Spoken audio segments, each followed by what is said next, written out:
ભરૂચ જિલ્લાના દહેજની ઘટના પાર્ક કરીને મૂકેલ લક્ઝરી બસના ચાલકને ધમકી આપી બે ઇસમો બસ લઈને જતા રહ્યા।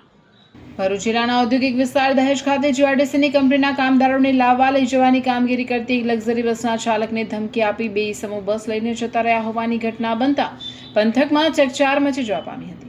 દહેજ પોલીસમાંથી મળતી વિગતો મુજબ મૂળ મધ્યપ્રદેશનો રહીશ અને હાલ વાગરા ખાતે રહેતો રવિભાઈ બાબુભાઈ પટેલ નામનો યુવક ભરૂચના ઋષિકુમાર આહિરની લક્ઝરી બસના ડ્રાઈવર તરીકે ફરજ બજાવે છે। રવિકુમાર તેની લક્ઝરી બસમાં દહેજ જીઆરડીસીની કંપનીના કામદારોને લાવવા લઈ જવાની કામગીરી કરે છે।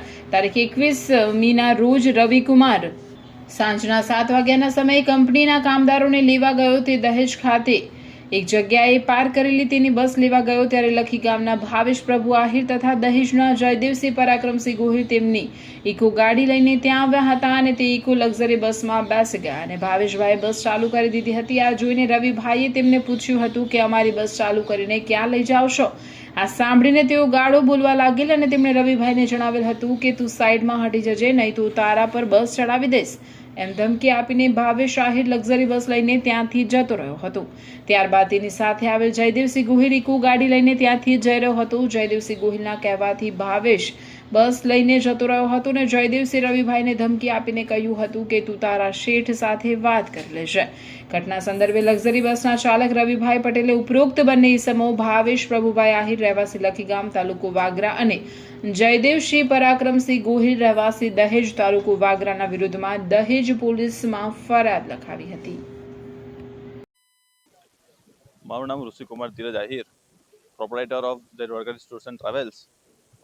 GJ16 AW 5116 નંબરની બસ જ્યારે વિધાન કોમ્પ્લેક્સની બહાર પાર્ક કરેલી હતી ત્યારે મારો ડ્રાઈવર રવિકુમાર બાબુભાઈ પટેલ જ્યારે ત્યાં સીપ મારવા ગયેલ તે ટાઈમ ભાવેશભાઈ પ્રભુભાઈ આહિર તથા જયદેવસિંહ પરાક્રમસિંહ ગોહિલ આ બે વ્યક્તિ મારી બસમાં ચઢેલ।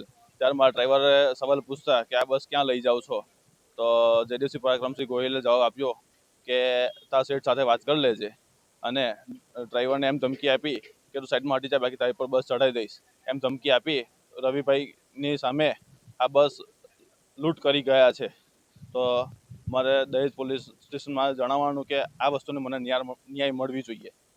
આરોપીઓને એરેસ્ટ કરવામાં આવ્યા છે? ના, આજ સુધીના આજે લગભગ 3 દિવસ થઈ ગયા છે। 3 દિવસમાં હજુ કોઈ આરોપીને ધરપકડ થઈ નથી। તમે શું માંગણી કરો છો?